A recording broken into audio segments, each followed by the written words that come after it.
안녕하세요, 주야TV입니다. 오늘은 원피스 1064화 떡밥 분석입니다. 이 영상 바로 시작합니다.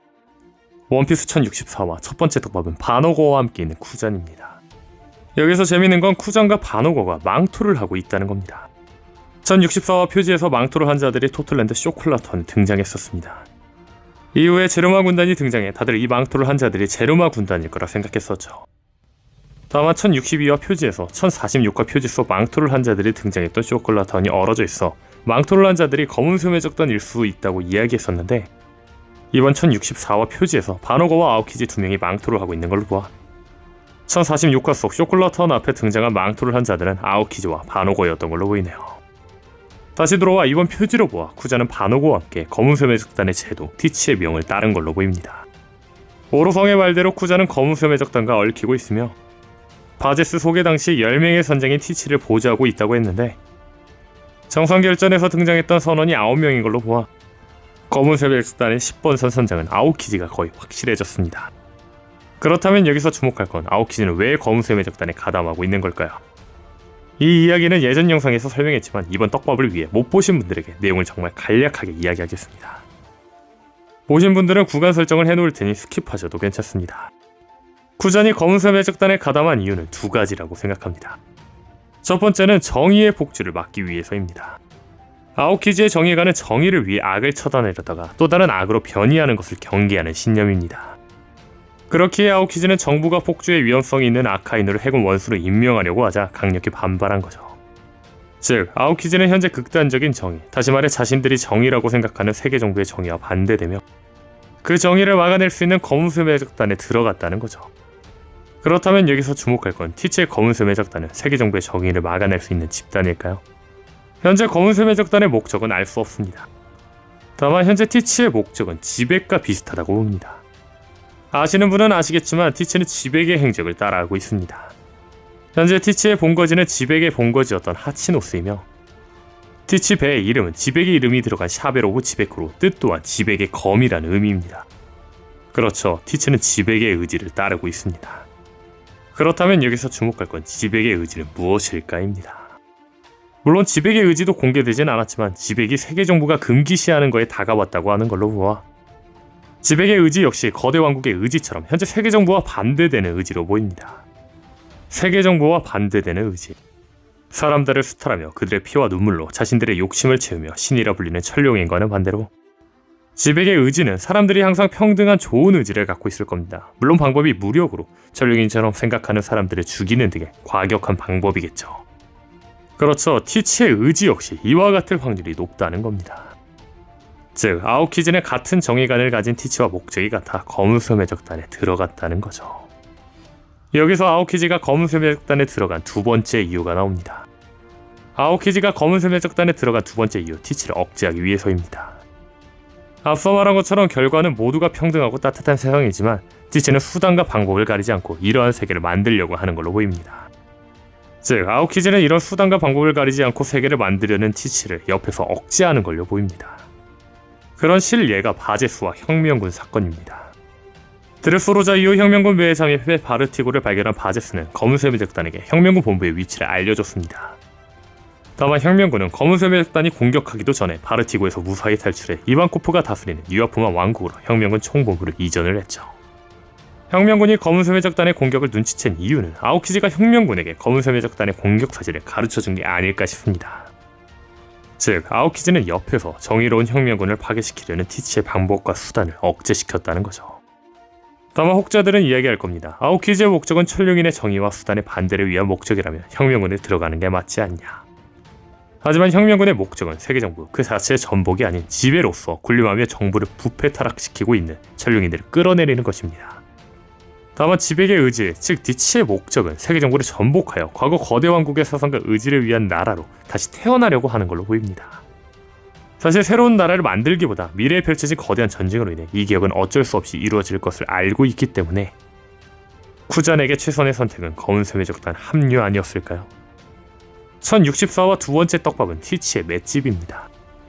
티치는 로우의 각성 기술 쇼크빌레를 전통으로 맞습니다. 여기서 주목할 건 빅맘도 로우의 각성 능력을 맞고 엄청나게 고통스러워했다는 겁니다. 그렇죠. 강철 풍선이라 불리는 빅맘도 이렇게 고통스러워하는데 티치는 이 고통을 참고 그대로 싸움을 이어간다는 겁니다. 다시 말해 티치의 맷집도 강철 풍선이라 불리는 빅맘 못지 않다는 거죠. 어둠 열매의 능력의 특징 중 하나는 모든 걸 끌어들인다는 특징 때문에 상대 공격에 의한 충격이 배로 돌아옵니다. 즉 일반 공격도 티치에게는 배로 고통이 느껴진다는 거죠. 다시 말해 티치가 어둠 열매를 활용하려면 상상 이상의 맷집을 가져야 한다는 겁니다. 실예로 티치는 세계 최강의 사나이 흰숨의 공격들을 맞고도 멀쩡했으며 빅맘도 고통스러워했던 로우의 각성 기술을 맞고도 견뎌냈죠. 그렇다면 여기서 주목할 건 티치 맷집의 정체는 무엇일까요? 저는 개인적으로 사연이 있는 듯한 티치의 어린 시절 모습, 티치의 신체가 E형이라는 점을 보았을 때 티치는 항상 너무 고통스러워 이 정도의 고통은 아무것도 아니라는 설정일 수 있다고 봅니다. 즉 티치 맷집의 정체는 티치의 E형에 있을 수 있다는 거죠. 그렇다면 티치 E형의 정체는 무엇일까요? 티치의 정체에 대해서는 2021년 6월에 정리한 영상이 있습니다. 이 영상에 대해 간략하게 이야기를 해보려고 하니 보신 분들은 구간으로 스킵하셔도 괜찮습니다. 일단 티치의 정체를 알기 위해서는 티치가 악마의 열매를 2개 이상 먹으면 반드시 죽는 원피스 세계관 내에서 어떻게 살아남았는지가 중요합니다. 그렇다면 먼저 알아야 될 건 악마의 열매가 어디에 담기냐일 겁니다. 만약 악마의 열매가 뇌나 심장에 담긴다면 열매 2개를 먹은 티치는 뇌나 심장이 2개인 거겠죠. 다시 말해 티치의 정체를 알기 위해서는 악마의 열매가 일단 어디에 담기느냐부터 이야기해봐야 한다는 거죠. 그렇다면 악마의 열매 힘은 능력자 어디에 머무는지 하나하나 예를 들어보며 한번 생각해보겠습니다. 첫 번째는 많은 사람들이 생각하고 있는 신체 부위 악마의 능력에 깃든다입니다. 다만 이 가설의 아쉬운 점은 무생물에게도 열매를 먹일 수 있다는 기술이 발목을 잡습니다. 아시다시피 사물에는 심장 혹은 뇌가 없습니다. 근데 사물에 악마의 능력이 부여되죠. 즉 악마의 능력은 사람의 신체 부위에 깃들지 않다는 겁니다. 두 번째는 인격입니다. 아마 원피스 내에서 인격은 도플라밍고가 말한 수술의 열매 인격 수술에서 나오는 인격일 겁니다. 저는 그 인격 수술을 수술 열매를 먹은 로우가 펑크아자드에서 보여줬던 샴블즈라고 봅니다. 샴블즈는 다른 사람들의 인격을 뒤섞는 기술로 펑크아자드에서 밀짚 모자 1단과 하얀 사냥꾼 스모커 타시기에게 사용하였죠. 하지만 초파의 몸에 들어간 프랑키의 인격이 초파의 거대화 기술을 사용하고 스모커의 몸에 들어간 타시기의 인격이 스모커의 뭉게뭉게 능력 기술을 사용하는 걸로 보아 악마의 능력이 인격에 담기는 건 아닌 걸로 보이죠. 세 번째는 영혼입니다. 이 가설은 부룩의 능력을 예를 들어 설명하는 게 좋을 것 같은데 부활 열매는 죽으면 황천에서 혼이 돌아올 수 있게 되며 다시 되살아납니다. 이 능력에 대한 설명으로 알 수 있는 건 원피스 세계관에서 황천은 존재하며 영혼도 존재한다는 겁니다. 그렇다면 여기서 주목할 건 부룩의 몸은 현재 심장이나 뇌가 없다는 겁니다.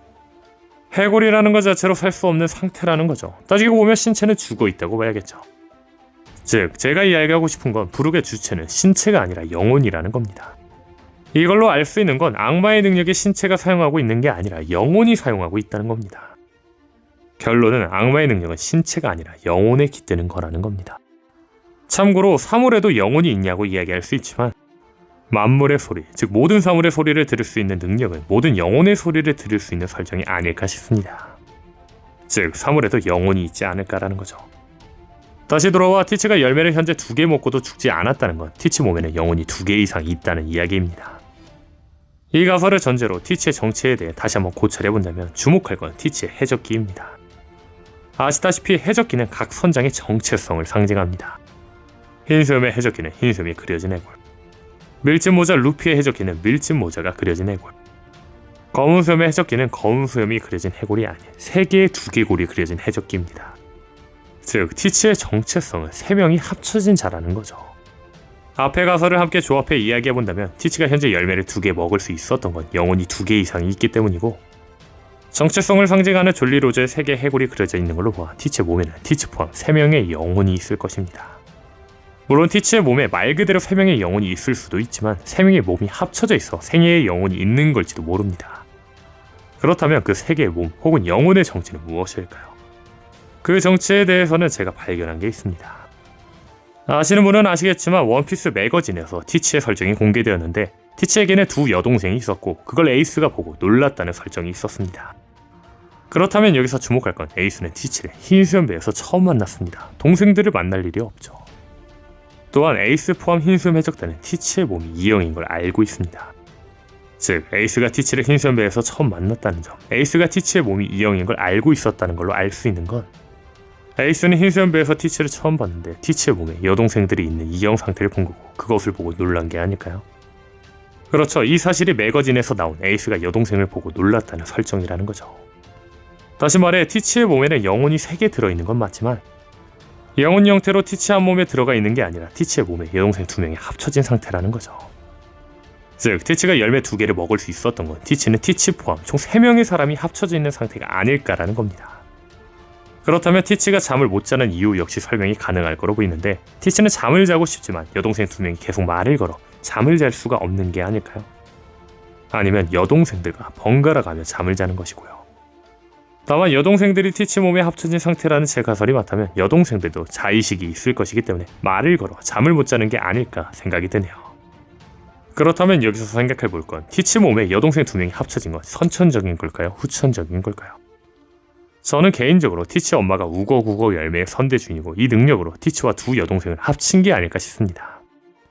자세한 이야기는 이 영상을 참고해주세요.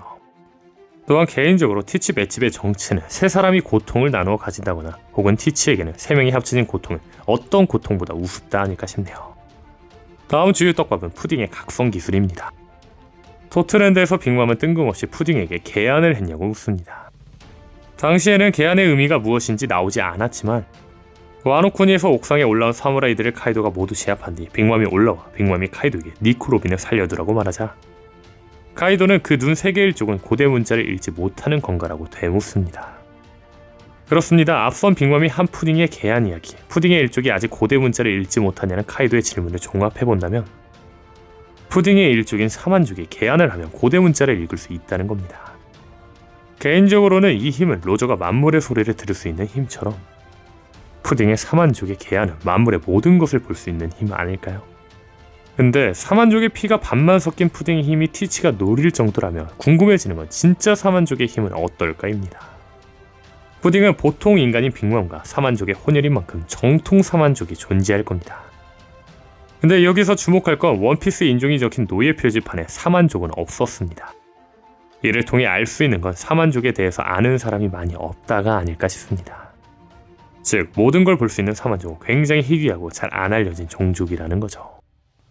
그렇다면 여기서 주목한 이번 1064화 떡밥 중 하나는 쿠마의 종족입니다.